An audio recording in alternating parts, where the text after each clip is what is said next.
What's up? We are back. I wanted to do one of these over the weekend and I wasn't able to. So here we are. I have my camera at a different angle because there's a bunch of shit on my table here. How is everybody? Good weekend? What are we doing? What are we listening to? What shows are we going to? I went to a show the other night. Oh, I went and saw Ectovoid. Very good friends of mine, death metal from Birmingham, Alabama. And I saw Metaphobic, killer death metal band for here in Atlanta. Both Ectovoid and Metaphobic are also on Everlasting Spew, the label that my band, Father of Foul, is on. Metaphobic has a pretty recent album, their debut album out. It's fucking killer. And then Ectovoid is wrapping up their new album for Everlasting Spew, and I've heard it, and it is fucking phenomenal. Their new shit is so fucking good. Both bands play absolutely killer death metal if you're into killer death metal. So, got a stack of CDs. I have the ends, more of the ends we're going to go through in the CD collection. But I just got a record in the mail. Let's see what it is. Also, we're not listening to anything. I'm watching the original Godzilla. So, that's what you're going to hear in the background is Godzilla. Let's see what I got here. Oh, yeah. We have... Fuck. How is it... Did they tape it inside the fucking thing? Hold on.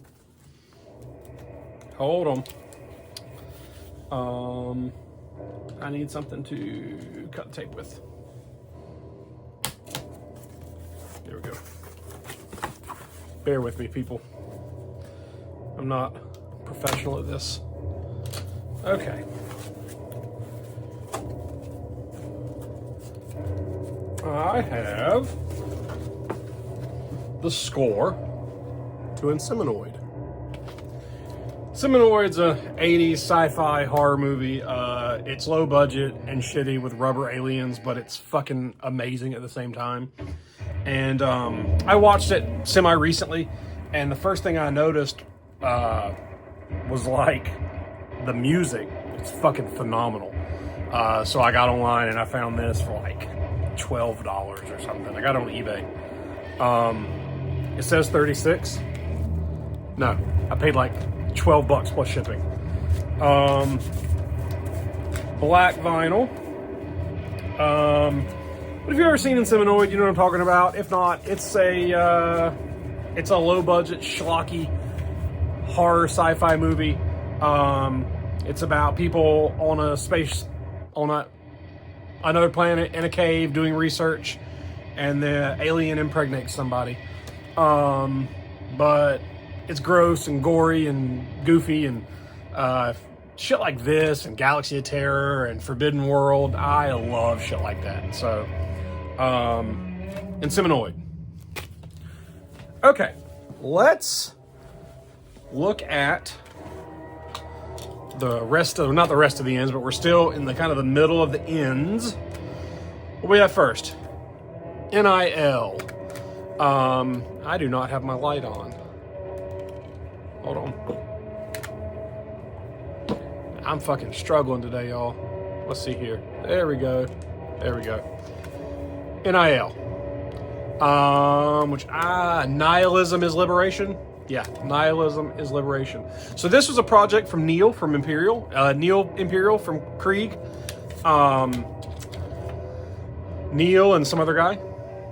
And I want to say that Neil does vocals and drums in this. I have not listened to this in forever, but I want to say that it is kind of drony, doomy, kind of sludgy doom, maybe? This was put out on Battle Command, which of course was Blake Judd's label. I played a show one time, my band, Father of Foul. We played a show either with NIL or Neil had another band called March Into the Sea. And I don't remember if the show was NIL or March Into the Sea. And from what I remember, they kind of sound similar. Maybe not. I'll have to holler at Neil and get him to correct me if I'm wrong. NIL, I have this one CD. I got it through Battle Command. I used to trade with Blake a long time ago, so I don't remember anything about it other than that. I like that artwork, though. Next, this is an album by a band that were very good friends of mine, Ninja Gun. So Ninja Gun was an indie rock, punk rock band from my hometown, who they put out 2 records. This was the second one, I believe. And it's just really solid, kind of like post-punk, kind of indie rock. I've known these guys forever. Jacob and Jonathan, the bass player and the guitar player / singer, I've known them, over 25 years. Me and Jacob used to play in a band together. We broke up because Ninja Gun was getting so busy and going on tour a lot that Jacob didn't have time to rehearse with us. And we were one of those bands that was like, it's going to be us 4 dudes or nothing, so we just let it die. But this is, I believe this is their second album. Smooth Transitions came out on Barracuda Sound Records in 2004, so it's 21 years old. But if you need a palate cleanser, you need something that's not fucking death metal, you like this kind of stuff, check them out. They're my bros. They still play from time to time. They'll get together every so often and do a set. All 4 of them, I think, still live semi-close to each other. I know that Jonathan and Jacob are in South Georgia still, and Thad and I can't remember his name. Thad and Jeff are in North Florida, maybe. I might be totally fucking wrong. But I know that at least 3 of these guys I'm friends with on Facebook and still talk to from time to time. Okay, next. I have one album by Nirvana. And I have had this one CD since I was like 12 years old. I got it when it came out. I was all over this shit, loved this shit, just like everybody else did in 1994. 1991, I mean, so 91, I was 10. I turned 10 in 91, so I probably got this for my 10th birthday. Probably, yeah. And it's a fucking fantastic album. I mean, you either love this or hate this. And if you look at, you put all the fame and the celebrity and the MTV and Kurt Cobain and Courtney Love and put all that aside and Dave Grohl and just look at this sonically. This is a fucking killer album. All of Nirvana shit's killer. But this is a good one. That's the only one I own, though. I want to say that I used to have Incesticide on cassette tape, but I have no idea what happened to it. Okay. Next, we have the Nightbringer and Temple of Naught split that came out on Full Moon Productions. And Nightbringer plays black metal. Are they still together? I don't think they are. I think they're kind of focused on Atlas now. But Nightbringer played really dark, kind of mysterious black metal, and that's what really drew me in. And then I want to say that Temple of Naught is members of Nightbringer doing like dark ambient stuff. Can't remember. But I don't know. I can't read that. This is the only Nightbringer stuff I've ever owned. I've always liked Nightbringer. I just never went out of my way to get any more. But yeah, Nightbringer, Temple of Naught. I'm going to throw this on soon. Okay, I have 2 albums by Nocturnity. Nocturnity is a Greek black metal band. They have this kind of like medieval, slant theme to them. I have a Fallen Unicorn and Onyx. And just one of these bands that like I just checked out fucking 25 years ago, and I've always dug ever since. This came out 2004. This one came out 2003. I think these are both reissues. They're both on Kirk Productions. If I recall, this was the first and second full lengths, maybe. and I know that there's a more recent full length, like in the last 5 years, and it's really good too. Yeah, I mean, Nocturnity, fucking romantic medieval Greek black metal, fucking killer stuff. Okay, we have 2 Nocturnal Graves CDs. This one is still sealed. I have this on vinyl, and I've listened to the vinyl a lot, and I've just never opened the CD. Nocturnal Graves, oh, this is a split. Nocturnal Graves and Hell Spirit. And then this is Satan's Cross, which I believe was their first full length. Both of these came out on NWN. But Nocturnal Graves, kind of thrashy black death metal from Australia. Killer shit. I love that artwork. I've always loved that art and their logo. Great band. I don't think they're around anymore. I have other shit besides this on vinyl, but I can't remember what. And one of the dudes in Nocturnal Graves, I think his name was Paul. No, I'm thinking of a different man. He was in Denouncement Pyre. He may have played in Nocturnal Graves at one point, but Paul from Australia, Father Foul, my band, we played in New York fucking years ago, and after the show, he walked up and introduced himself. He's like, "Hey, I'm Paul from Australia, and I like your shit." I was like, "Yeah, I like your shit." He was on vacation. Okay. Next, we're going to close out today with several NOFX albums. I only own these 5 NOFX CDs. I have several LPs, but I have every NOFX release like on my phone, and I know every one of their albums backwards and forwards. I love NOFX. So when I was 13 years old, I was getting real heavy into skateboarding. I started skateboarding when I was like 7, but then when I was like 12 or 13, like I got obsessed with skating again, and that took up from then until I was 20 years old. All I did was skateboard. But when I was 13, this came out. This came out in '94, and I was reading Thrasher magazine, and they advertised in it all the time, and absolutely got this and just fucking fell in love with it. This is Desert Island album for me, top 5 of all time, untouchable, the best punk rock album ever made, whatever you want to call it. I love this album. I still have a t-shirt that I bought then in 1994 for this. So it's over 30 years old. It's absolutely falling apart. I'd like to get a big frame and just like press it to glass and frame it. It was like a gray shirt, and it's all just like ripped and dry rotted and falling apart and tissue paper thin. But I absolutely fucking love it. It's in the closet behind me. Anyway, Pumpkin Drublic. This was their 5th album. And it's just, man, full of riffs. NOFX knows how to bounce between like serious, like socio-political themes and also just goofy, silly shit. It's just fucking fantastic. I mean, if you've ever wanted to check out NOFX, start here. This was their best.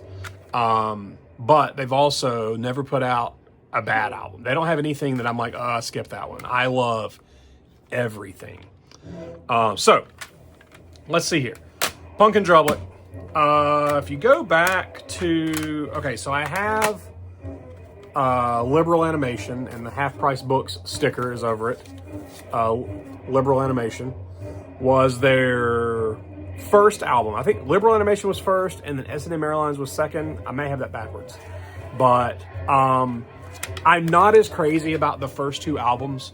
But then like White Trash, Two Heaps and a Bean, Ribbed, those are fucking phenomenal. I've got them both on vinyl. And then of course Pumpkin Drublic came after that. So yeah, it was the 5th album. But like this has got On the Rag. It's a great Beer Bong. There's not a lot of songs on here that I'm crazy about. And then this, let's see here. Is there a different, I know they had a different guitar player. I don't know. At some point their drummer had left and then came back, but I think he's still on every single album. I may be wrong. If you're not familiar with NOFX, you know, they just played their last shows ever last year. They're going to keep recording, but they've been together for 40 years, putting out albums, and they've been touring nonstop for 40 years, and they decided to hang it up. They've also had the exact same lineup intact for at least 30 years. Shit, longer than that, 35 years. El Jefe joined on White Trash. So after Ribbed, when White Trash came out in like 91 or 92. So anyway, they've had the same lineup for 35 years. I guess if something works, you don't fuck with it. And of course, they're one of those bands that, like, Fat Mike gets a bad rep. He's real outspoken. He's real odd. He's real, he's real blunt. He's gotten himself in trouble a bunch of times. But I've always liked that. And I just absolutely love this band. So after Punkin' Drublic came I Heard They Suck Live, which was their first, like, real live album. And I bought this when it came out. We used to have a record store in my town a long time ago called Bedrock Records. And anybody from South Georgia or Valdosta, Georgia, where I'm from, if you remember Bedrock Records. No, it wasn't called Bedrock Records. I don't remember what it's called. Record Haven? Something like that. That's where I bought this. And this is one of the best live albums ever recorded. It's 3 shows. They cut the best songs from all 3 shows. And it's just full of, like, fantastic. I know the stage banter, like all the in-between song shit, fucking backwards and forwards. I could just recite this fucking album. I don't have this on vinyl, and I really, really, really want a copy of it on vinyl. But just a great, top 5, top 3 live albums to me of all time. So, all right, then the follow-up to this, to Punkin' Drublic, and then I Heard They Suck Live, was So Long and Thanks for All the Shoes. And due to the title, people thought it was going to be their last album, even though it wasn't. It was a play on words.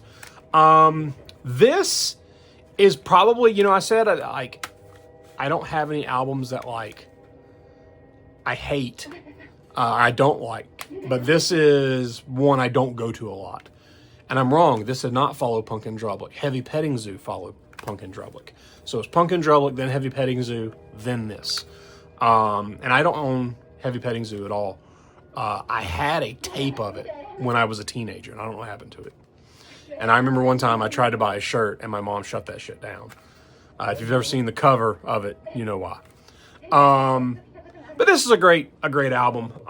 It's my job to keep punk rock elite, Murder the Government, Monosyllabic Girls, I'm Telling Tim, Eat the Meek. These are all songs that they still were playing, now, fucking 30 years later. But this is a good album. I don't go to it a lot, like I said. It didn't hold a candle to Punkin' Drublic.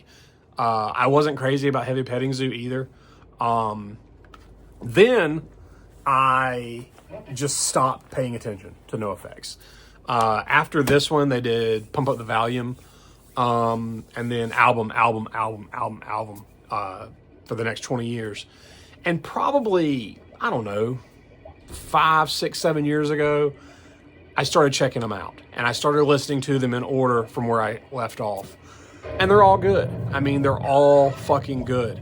And they put out a few years ago, they put out a compilation that's like 48 songs of shit not on records, and it's all good.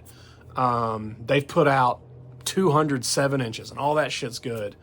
They've put out a follow-up live record that's like, They Still Suck Live, and it's good. It's all songs, no songs that were from the first live record.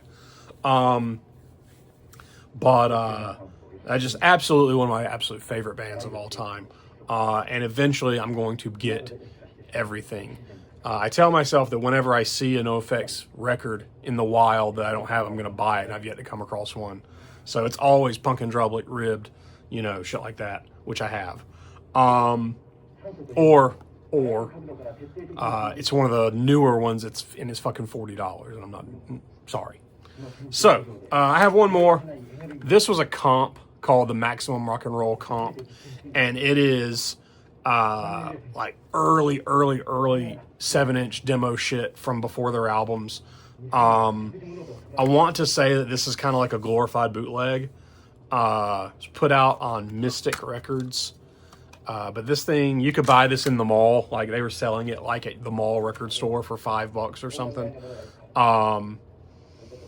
And it's good. It's good. It's got Six Pack Girls on it.